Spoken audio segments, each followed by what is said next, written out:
This podcast is for informational purposes only and does not dispense medical advice. Always seek the advice of a physician or other qualified health providers if you have any questions regarding a medical condition. Never disregard professional medical advice or delay in seeking such advice because of something you have heard on this podcast.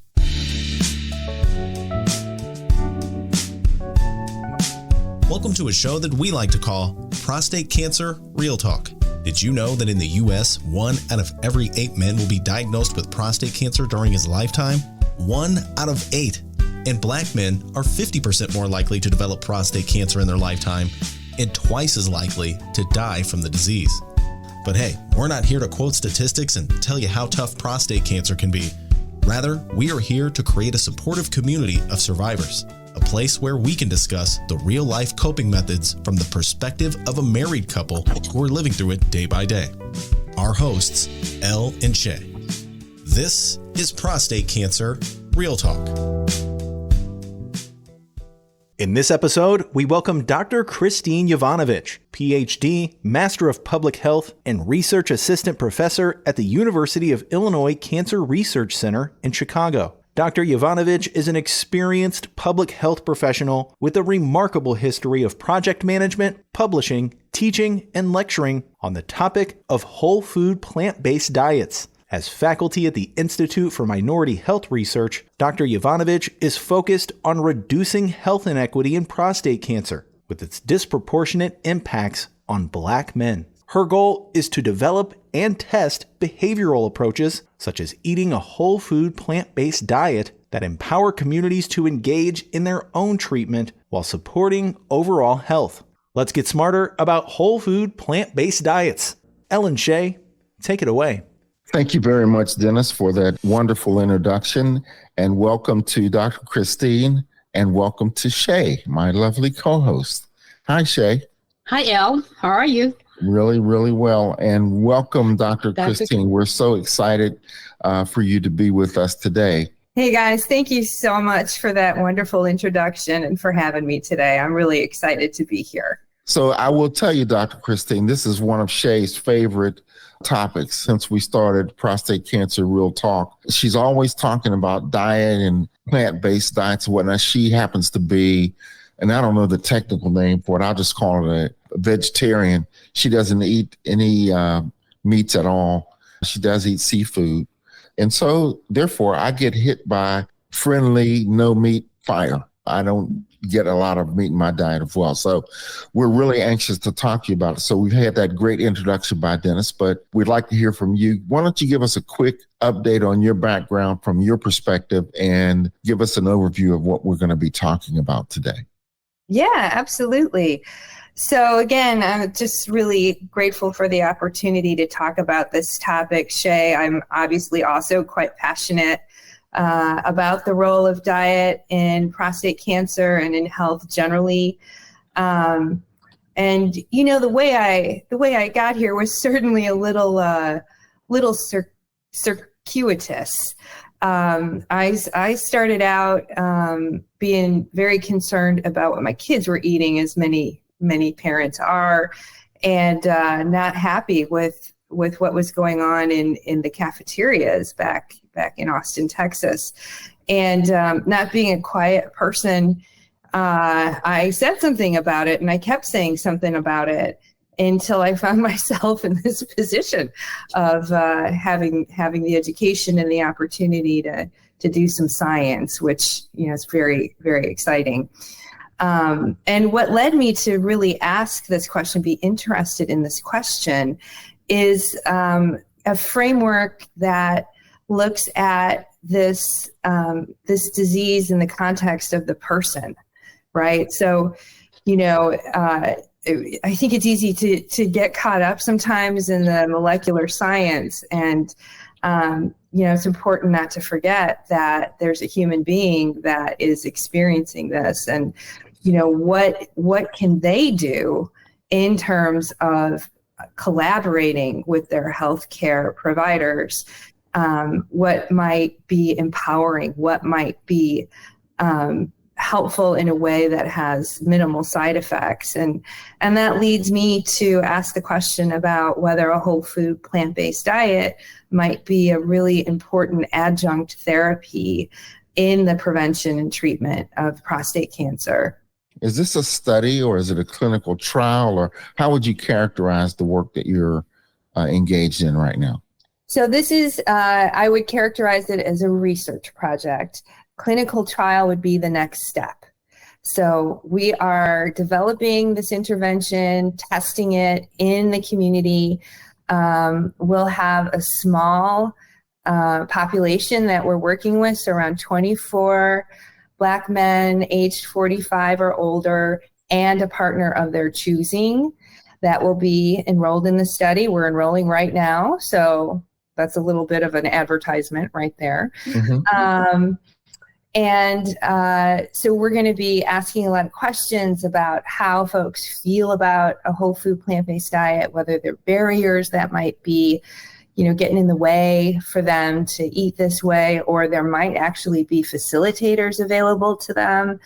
And we're including some free produce every week, again, in an effort to reduce those barriers and try to help people achieve this consumption of the plant-based diet.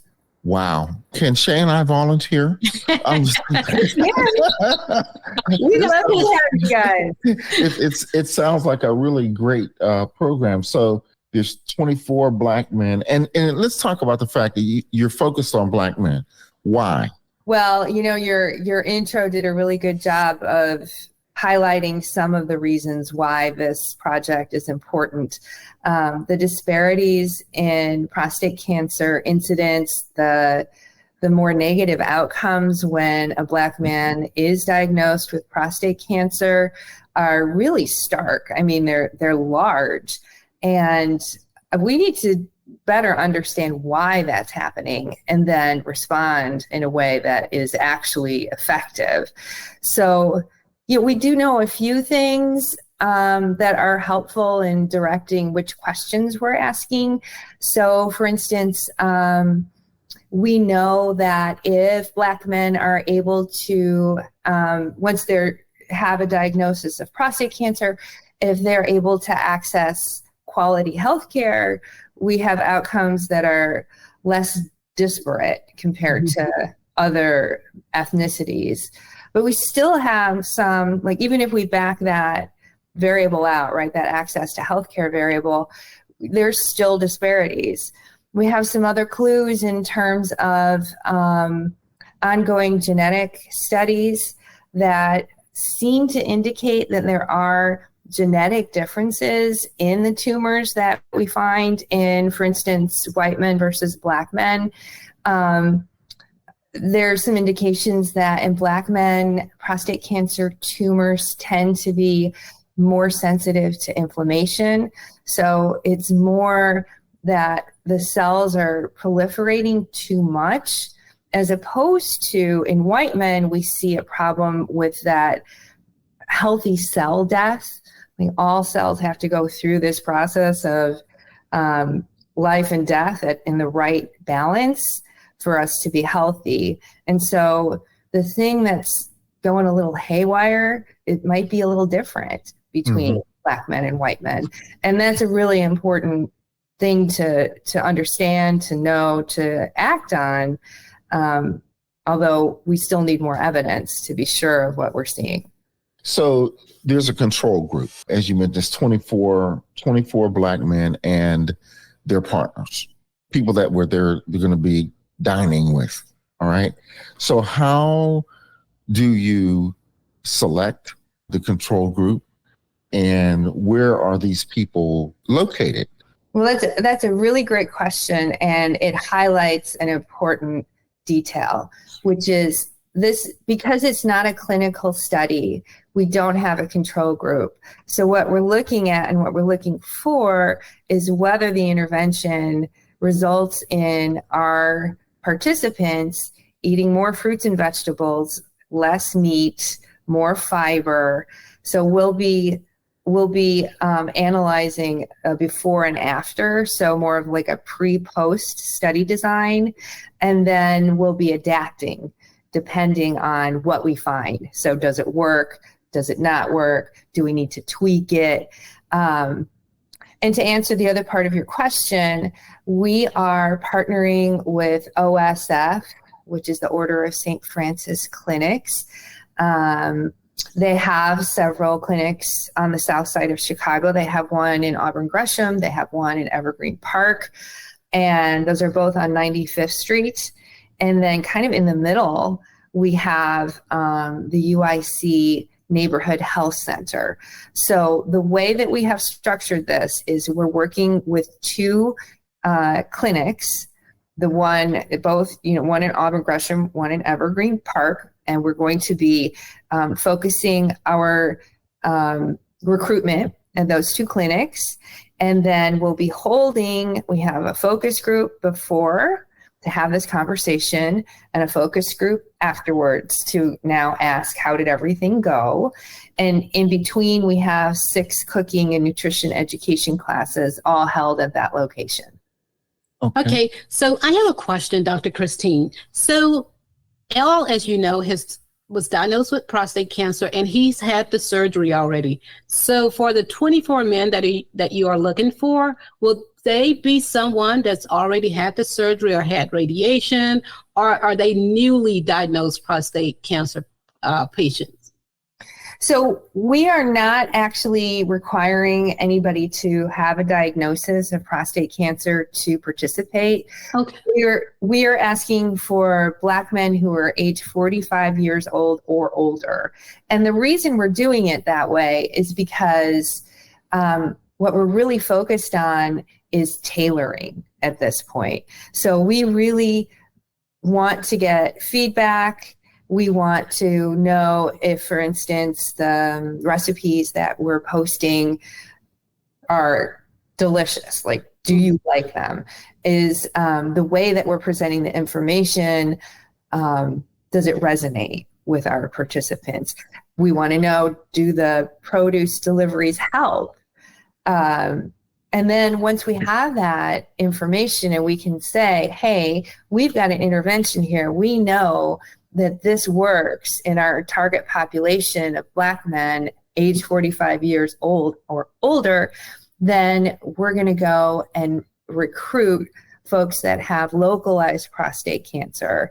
And we will then see in that group whether we see any changes in cytokine levels. So, more like biomarker analysis, of course, PSA velocity.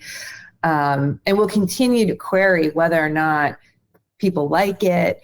Does it work in terms of helping folks eat this particular way? Just a reminder, to ensure that you stay up to date on the latest episodes from Prostate Cancer Real Talk, don't forget to hit that subscribe and like button. So in general terms, aside from your work that you're preparing to do, what if our listeners are interested in learning more about a whole food, plant-based diet? Is there a place that they can go online to learn more about it, or give us some just overall thoughts about the benefits of a whole food plant-based diet? Well, you're speaking my language there, Al. I'm always happy to talk about that. You're going to get me started. Well, that's why you're here, right? Absolutely.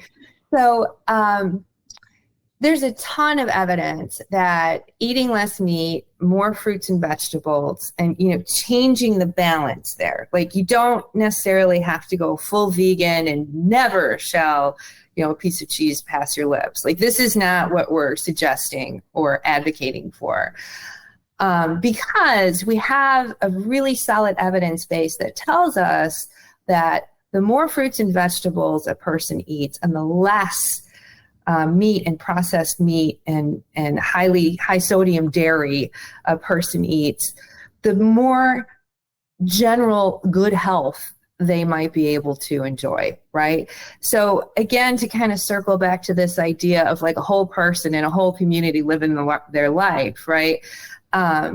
We can say that you can make some changes without you being super extreme and see a lot of benefits. And those benefits connect to prostate cancer because prostate cancer occurs in the context of a whole person too. Mm-hmm. So for instance, we know that being obese, having a higher BMI is a risk factor. BMI is? Body mass index. So just, how much weight for your height are you carrying? And we have some ideas of like the mechanisms behind what's going on there. And it's sort of tied up with inflammation, the microbiome, all kinds of interesting research to be done there. But for now, what we can say is there's an association between being overweight and having poorer outcomes in terms of prostate cancer. We also know that the more fiber a person eats, the more likely they are to avoid any kind of metabolic problems, whether it's diabetes, whether it's obesity, whether it's just an imbalance in your microbiome. And eating a whole food plant-based diet is one really good way to get more fiber because you are eating more fruits and vegetables, hopefully legumes, things like that. And I want to take this moment to emphasize this whole food part of what we're looking for, because you could be a vegan and eat a highly processed diet. Like you could eat Oreos and potato chips. Those are vegan. Yep. Mm-hmm. So it's important. I know it's an unwieldy phrase, but every word in it is important. So if you do eat a more whole food plant-based diet, you might be eating a little more tofu perhaps in your diet. And there's some evidence that phytoestrogens are really helpful for binding to testosterone, and testosterone levels are associated with prostate cancer incidence and outcomes. That's why androgen deprivation therapy is pretty much the first line of treatment for prostate cancer, but that's not a really pleasant experience for anyone. So a whole food plant-based diet in certain patients may be an excellent way to reduce risk for progression while improving metabolic health and just, making you feel better generally. So what do you think about meat alternatives? We've had a few doctors on, they're not big fans of it, but I do. I like Impossible. We cook with like Impossible meat. I don't know if you're familiar with that. Yeah. And so what do you think about meat alternatives as to incorporate in your diet? Because, some doctors say, well, it's better than meat, but it's not overly healthy.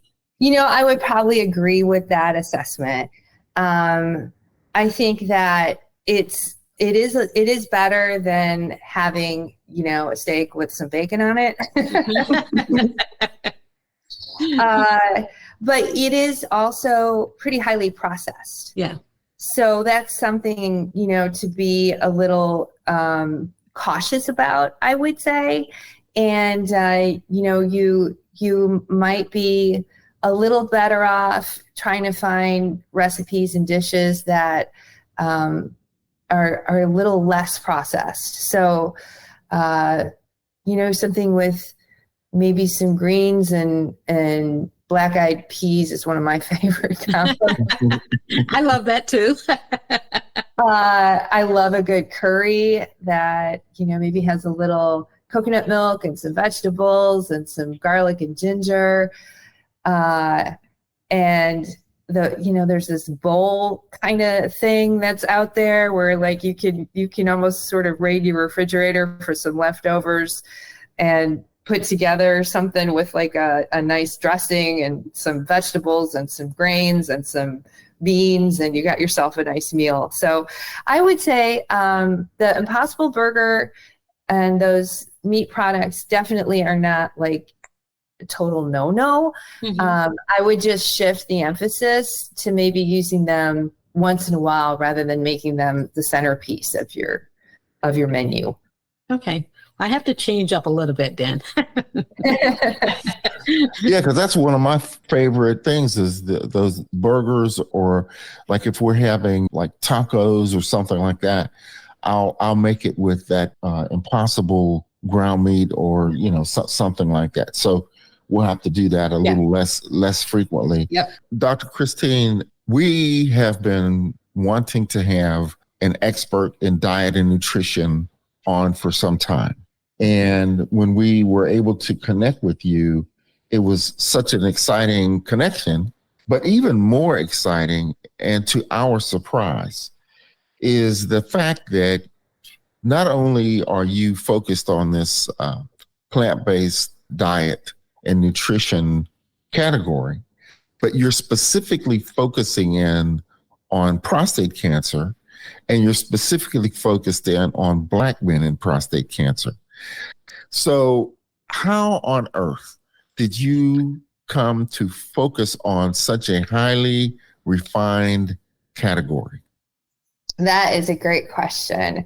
So, I first came to the whole food plant-based diet through a concern for climate change. So my research in graduate school was really focused on this intersection of a climate-friendly diet and a pro-health diet. Like, do these things have anything in common? And it's a really lucky thing. They're completely synergistic, right? Like what we could eat to improve our health is also what we could eat to improve environment. So this was really exciting for me. And I did a lot of work in that and did some research looking at metabolic outcomes with a whole food plant-based diet.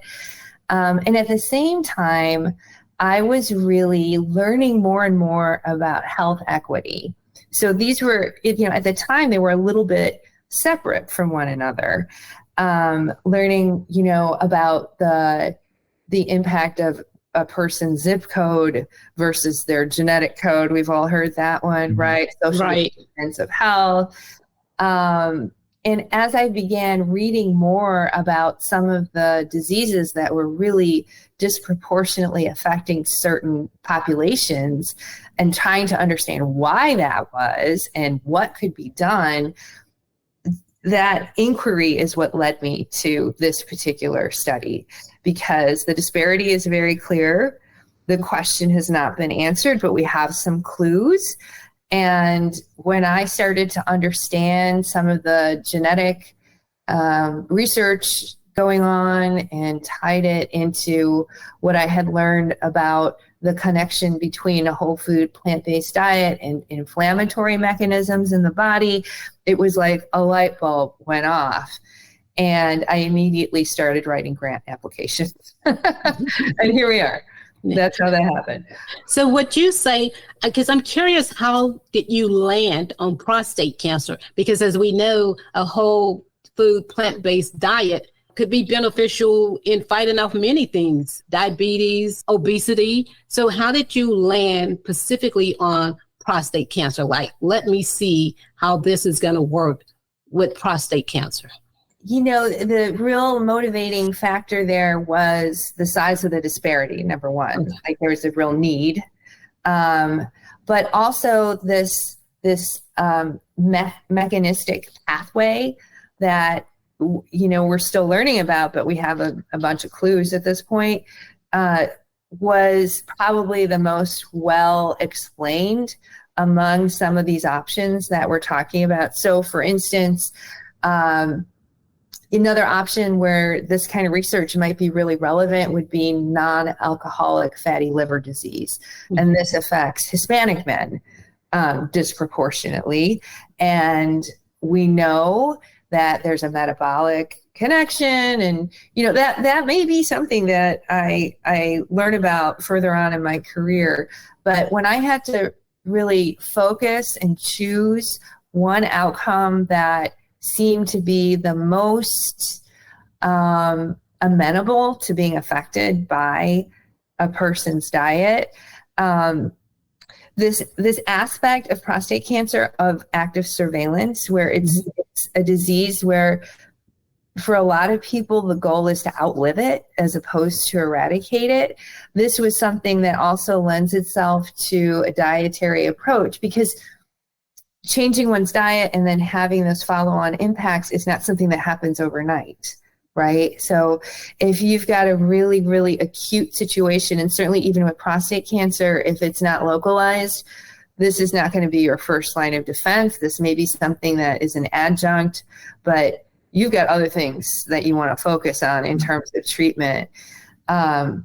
However, if we're talking low or even intermediate grade localized prostate cancer, where we're waiting and watching, this is such a great option because it has no negative side effects, Right.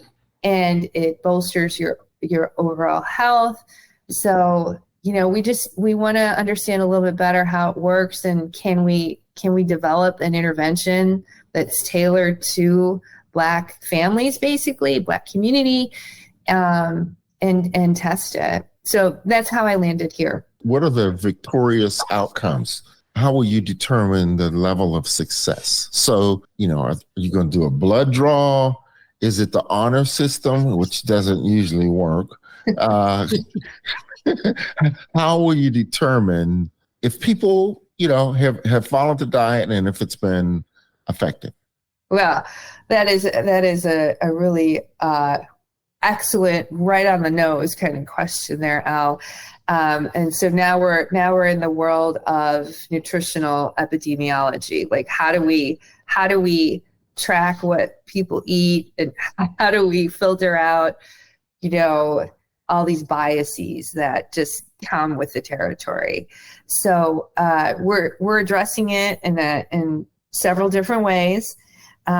We've got a survey that is based on some behavioral theories to see, how you're feeling about things. And this is a validated survey. One of the goals of the research is to reduce the size of it. Then we're going to use the data that we gather to do that, so it's not quite so burdensome on people because it's quite long at the beginning. And it hasn't been tailored to Black men or women. It's just been sort of general. So that'll be an important outcome that we're looking at. To answer your question about how do we know that it works, we have some short form questions that are really basically asking folks, how many fruits and vegetables do you eat per day? How many eggs do you eat per day? How many times do you eat meat per week? And we do that before and we do that after to see if there's any change. And then we follow up with something called a 24-hour dietary recall, where for 2 times, so asking about 2 days, folks will go online to NIH validated computer question. NIH. Mm-hmm. What is that? Oh, National Institutes of Health. Okay. So what I'm trying to say is it's well validated, well studied, but you just go on, it's like a link, and it'll ask you a bunch of questions about what did you eat yesterday? And you fill that out for one day, you fill that out for another day at the beginning, and then we do all of our activities, and you do that again at the end. And again, we're going to look at whether the answers have changed. So there's 24 participants, correct? Are you guys providing their meals, like all 3 meals for them, or is it just 1 meal a day, or how are you guys doing this? So our goal is to help people acquire the skills they need to be successful. Sort of like the difference between the fish and the teaching a man to fish kind of idea. So we're more about teaching a person how to fish.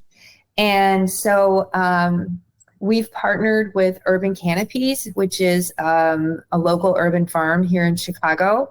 And they are putting together a seasonal local box of produce. And then we're working with local chefs who know what's going to be delivered each week to develop recipes that use those ingredients in a whole food plant-based diet.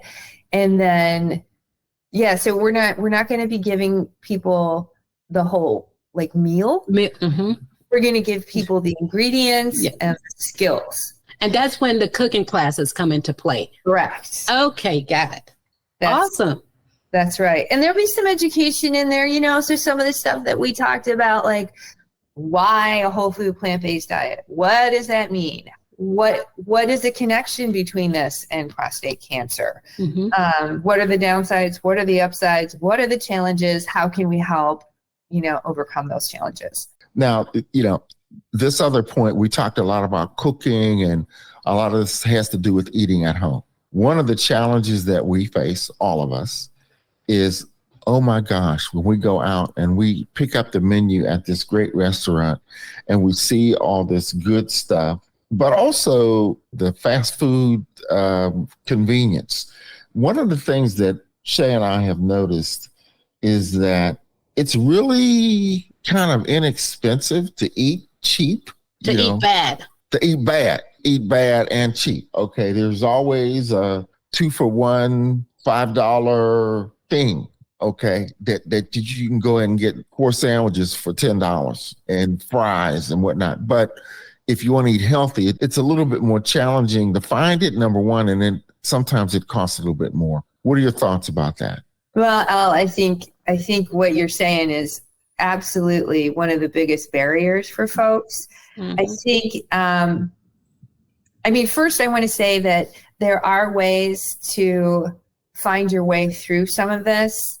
There are options out there. I can't mention any particular chains that might maybe have a Mexican focus that offer, beans instead of meat, perhaps. It's always possible. There's usually some salads available. Certain sandwich shops have options. So some of this is, learning your way through that system that really is not geared towards this kind of eating. Like, that is a fundamental truth that you can't ignore. However, I will say that if you can learn a few skills, a few tricks to help you, have some stuff in the freezer maybe, or certain products that you like that sort of fit within the diet, it is actually cheaper by a good bit to eat a more whole food plant-based diet than it is to eat a highly processed one. It's just that you have to have a few skills to get there, and you probably have to put a little time. And I know that's really hard for folks. So, we're trying really hard to help and make it less difficult. But change is difficult. Yep. So, that's, I think, exactly where we're working is understanding that, acknowledging that it is absolutely true, but there is a way of living on the other side where you acquire a few tricks, a few shortcuts, learn what it is that you like in this new framework, and you're off to the races, and you will be spending less money on food once you get there. Don't forget to subscribe to our YouTube channel and like this video to keep seeing more content like this from us. It will also benefit YouTube's algorithm, helping to introduce our content to others who may need it most.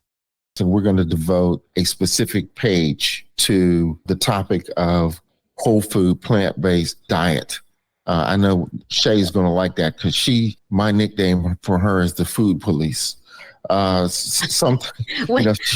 gets a ticket every night. He gets a ticket every night. I do not.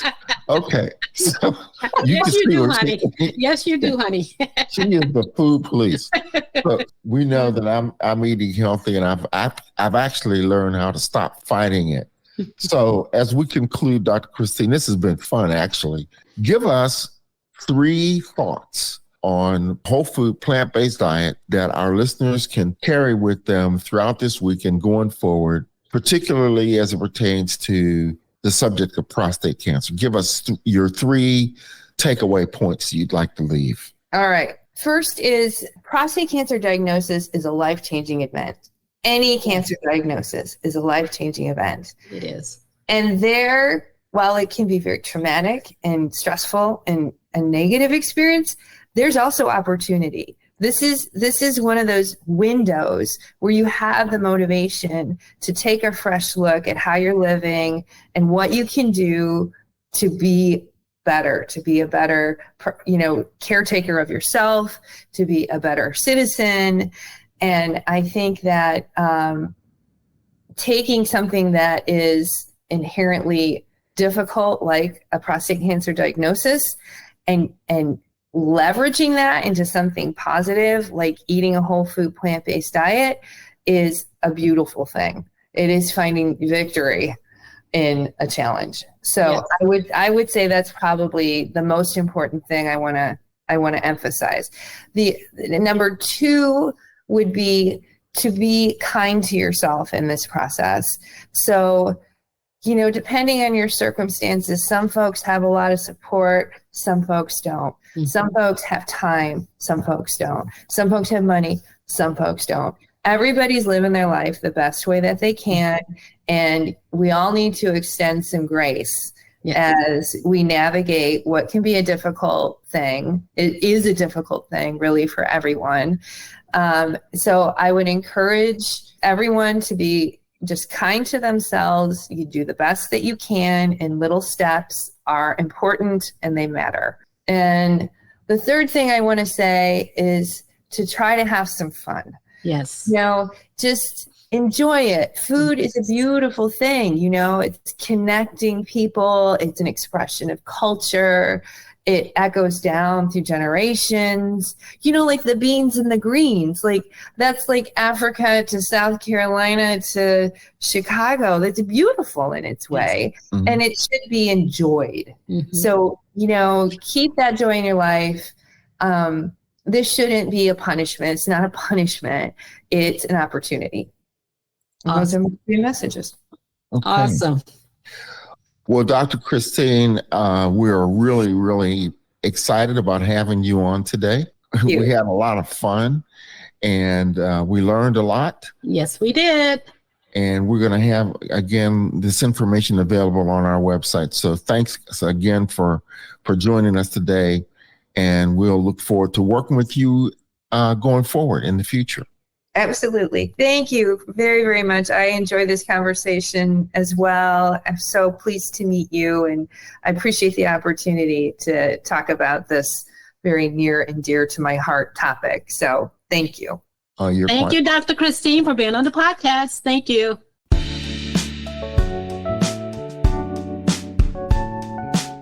To find out more information on the guest you just heard or previous guests and a list of Prostate Cancer Real Talk episodes, visit our website, prostatecancerrealtalk.com. And if you have a question, comment, or if you would like to share your story, send Elle and Shay an email, elleandshay@prostatecancerrealtalk.com. That's L-E-L and Shay, S-H-A-Y, @prostatecancerrealtalk.com.